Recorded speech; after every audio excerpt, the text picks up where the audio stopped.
अमेरिकी राष्ट्रपति Donald Trump पक्के क्रेडिट जीवी है।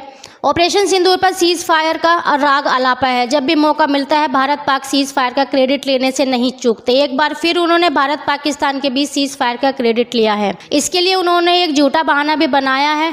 ट्रंप का कहना है कि उन्होंने ट्रेड डील की धमकी देकर भारत और पाकिस्तान के बीच सीज फायर कराया, जबकि पीएम मोदी पहले ही ट्रंप को सुना चुके हैं कि भारत ने किसी तरह के प्रेशर में ऑपरेशन सिंदूर पर सीज फायर नहीं किया। भारत ने पाकिस्तान से आई गुहार पर अपने हिसाब से फैसला लिया। अमेरिकी राष्ट्रपति ट्रंप ने एक बार फिर कहा कि उन्होंने कई युद्ध रोके और ये गंभीर युद्ध थे। उन्होंने खास तौर पर भारत और पाकिस्तान के बीच चले युद्ध का जिक्र किया। ट्रंप ने भारत और पाकिस्तान के बीच मई 2025 में हुए सीज फायर का क्रेडिट लेकर दावा किया कि ट्रेड डील यानी व्यापारिक समझौतों के दबाव से दोनों देशों के बीच तनाव कम हुआ।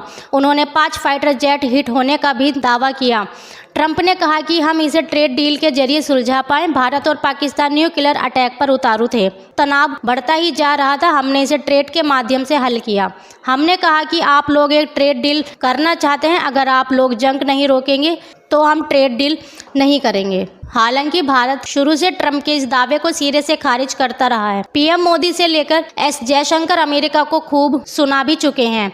ऑपरेशन सिंदूर के बाद जब पीएम मोदी और ट्रंप के बीच फोन पर बातचीत हुई थी तो उसमें सीज फायर पर भी चर्चा हुई थी। करीब 35 मिनट की टेलीफोनिक बातचीत में पीएम मोदी ने ट्रंप को बता दिया था कि सीज फायर में अमेरिका की कोई भूमिका नहीं थी। वहीं विदेश मंत्रालय ने भी कहा था कि ऑपरेशन सिंदूर के दौरान अमेरिका के साथ किसी भी ट्रेड डील का कोई जिक्र नहीं हुआ था। दरअसल भारत ने पाकिस्तान को पहलगाम अटैक का जवाब ऑपरेशन सिंदूर से दिया था।